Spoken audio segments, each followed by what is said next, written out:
India दुनिया का सबसे ज्यादा पॉपुलेशन वाला देश और सबसे ज्यादा यंग लोग इंडिया में ही रहते हैं, यानी कि हम लोग दुनिया को कंट्रोल कर सकते हैं। बट क्यों इंडिया हमेशा कुछ ना कुछ चीजों में पीछे रह ही जाता है। जहाँ पर हम ओलंपिक्स की बात कर लें या कई और चीजों में भी बात कर लें तो इंडिया कई जगह पर पीछे है। हमको ये एक्सेप्ट करना पड़ेगा, क्योंकि किसी भी कठिनाई के खत्म होने का फर्स्ट स्टेप ही एक्सेप्टेंस होता है। एंड हमको ये समझना पड़ेगा कि इंडिया की मोस्ट ऑफ द पॉपुलेशन अपना माइंडसेट ग्रोथ करना ही नहीं चाहते। एंड तुमने भी कभी ना कभी ये नोटिस किया ही होगा कि तुम्हारे मन में कोई भी आइडिया होता है या तुम कुछ करना चाहते हो अपनी जिंदगी में, बट यू थिंक कि ये मुझसे नहीं हो पाएगा क्योंकि मैं तो मिडिल क्लास से आता हूँ, या मेरे पास ये नहीं है वो नहीं है। यानी कि मेन प्रॉब्लम तुम्हारी सोच में है। बट कैसे तुम इस सोच को एक हायर लेवल पर ले जाओगे? कैसे तुम उस बंदे की तरह बन पाओगे जिसके पास भले ही आज कुछ ना हो बट ही हैज अ करेज कि वो आगे जाके कुछ ना कुछ तो कर ही लेगा भाई। एंड वो अपना 101% दे देता है बिना अपनी कंडीशंस को देखते हुए। सो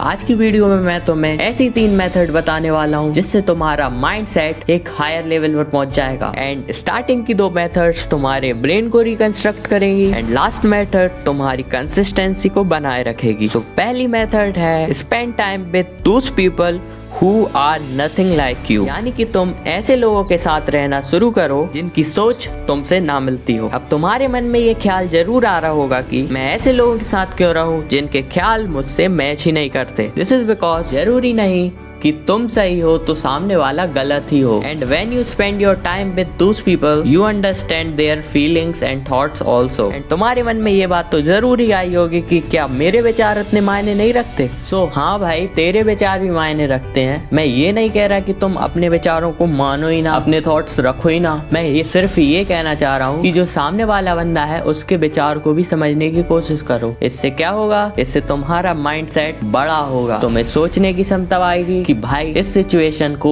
इस तरीके से और इस तरीके से भी लिया जा सकता है। एंड तुम्हारा जो माइंडसेट है वो एकदम से इंक्रीज करेगा। सो नाउ अब बात करते हैं सेकंड मेथड के बारे में, start taking risk. And what do you mean by that? देखो, तुम मानो या ना मानो, हर एक चीज की शुरुआत में ही सबसे बड़ा रिस्क आता है। एंड उस रिस्क को अवॉइड करने के चक्कर में हम अपने ड्रीम या करियर पर काम करना ही शुरू नहीं कर पाते। हम बस सोचते रहते हैं कि ऐसे से ये होगा, वैसे से वो होगा, but we never start because of that risk. और तुमने भी कभी ना कभी ये सुना ही होगा कि बिना गिरे साइकिल चलाना नहीं आती। यानी कि रिस्क तो आएंगे बट तुम उनको अवॉइड करने की जगह उन रिस्क को समझने की कोशिश करो। इससे तुम्हारा माइंडसेट खुद ब खुद बढ़ जाएगा। सो अभी जो मैंने तुम्हें 2 मेथड्स बताई हैं, सो इन मेथड से तुम्हारा माइंडसेट तो डेवलप हो जाएगा, बट तुमने अगर कोई छोटा काम भी सक्सेसफुली कर लिया, तुम्हारे अंदर एक एंटाइटल्ड फीलिंग आ जाएगी।